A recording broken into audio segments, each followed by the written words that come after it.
TBLA deh dulu. Nah, Silakan. sekarang kan lagi heboh-hebohnya CPO kan. Cuman saya sendiri tuh CPO-nya nggak pilih TBLA, Pak. Gitu. Kenapa nggak pilih TBLA?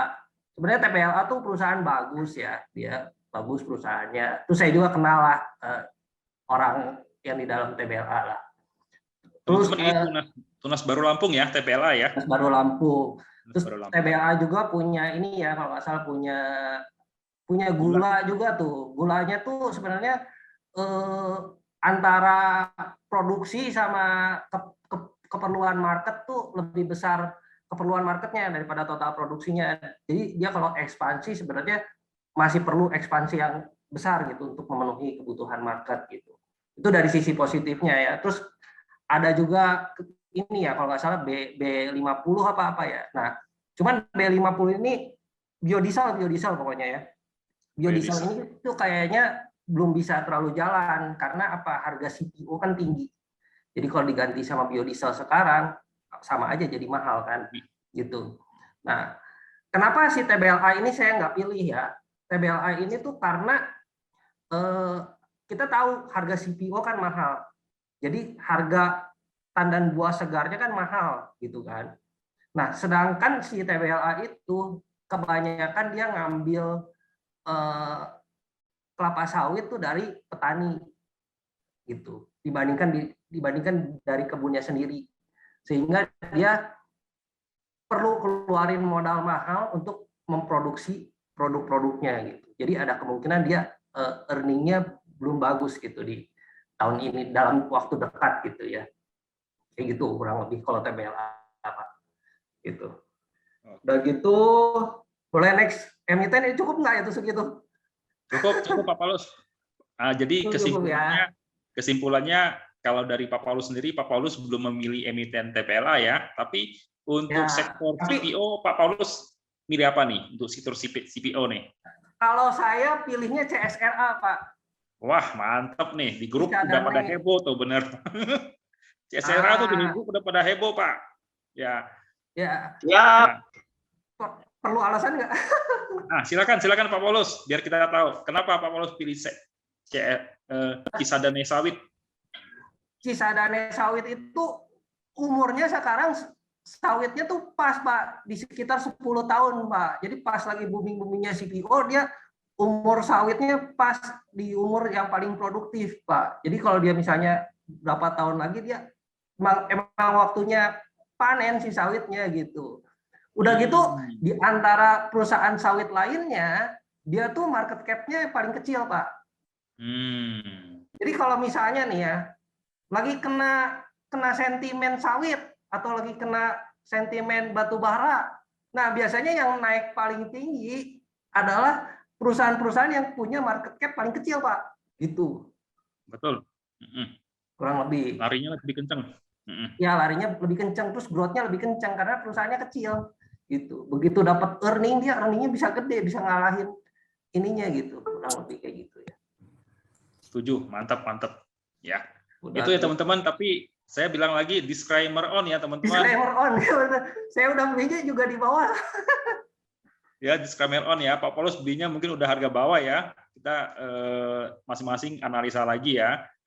Tapi biasanya gini Pak Paulus, kalau kita lagi webinar gini ya, kita sebut emiten ya, hari Senin tuh emitennya bisa naik sampai puluhan persen Pak Paulus biasanya. Bahaya lo, CSRA baru lari kalau nggak salah ya. Kemarin naik nggak ya? Lupa saya. Naik kayaknya ya. Tapi disclaimer on ya teman-teman. Sama kurang liquid loh. Ya, saya emitennya yang nggak liquid gitu. Iya, setuju Pak Paulus. Oke, next Pak Paulus. Ya ini insight dengan emiten SIM, SIMP.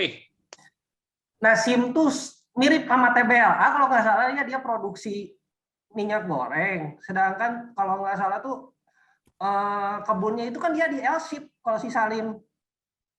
Ya. London Sumatera. Nah, kalau saya nih ya, untuk saat ini saya lebih seneng invest di hulunya, Pak, dibanding di hilirnya.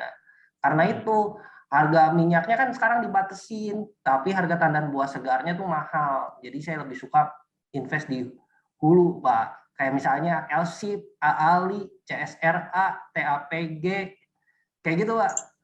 Oke, sip ya. Jadi hulunya ya teman-teman, bukan Hulunya hilirnya. kalau saya. Hulunya itu barang mentahnya ya, bahan mentahnya ya. Kebunnya.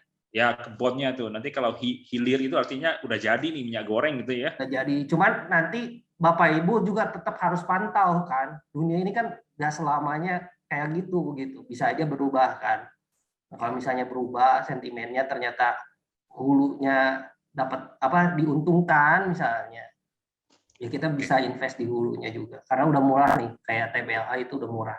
Kecuali Bapak Ibu mau nunggu invest sekarang, nunggu biarin turun dicicil terus juga nggak apa-apa juga sih, kayak gitu.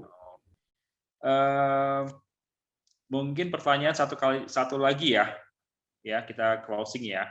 Ini Pak Paulus, pertanyaan, kalau mau open mic atau open cam silakan ya langsung ya teman-teman ya. Ini pertanyaan dari Pak Redo ya. Emiten CK, gimana pandangan Pak Paulus dengan emiten CK ini? Apakah menarik? Kemudian dia punya masalah di cash flow yang negatif, ya. Apakah menarik emiten ini? Silakan Pak Paulus. CK itu kalau nggak salah minyak ya Pak, minyaknya Wilmar ya kalau nggak salah ya. Punya Wilmar. Iya Wilmar ya. Tapi dia tuh nggak masuk CPO setahu saya. CK itu tuh termasuknya ke consumer ya. Consumer goods. Cuman masalahnya ini kan kayak ini mirip TBLA Pak. Tapi saya nggak tahu ya ini CK ya gimana ya.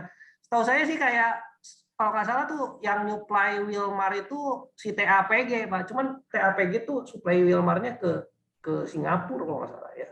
Wilmar Singapura. Cuman nggak tahu nih kalau yang di Indonesia gimana Wilmarnya. Nah, cuman kalau masalahnya minyak goreng itu satu gitu Pak. Harganya kan dibatasin sama pemerintah gitu. Harus berapa ya? 11.000 apa 14.000 gitu kan. Sedangkan harga CPO kan naik Pak. Jadi harga tandan buah segarnya naik gitu. Jadi apakah labanya bisa naik apa enggak gitu kan? Kayak gitu. Masalah cash flow, ya apalagi masalah cash flow-nya nanti. Saya belum baca sih laporan keuangannya, cuman saya tahu sekilas tentang Wilmar seperti itu sih. Kayak gitu. Jadi maaf ya kalau yang saya nggak baca, kadang saya nggak tahu. Apa-apa, Paulus. Kita kan nggak semua emiten kita bisa kuasain ya. Kita kuasain emiten yang sesuai dengan ads kita aja ya.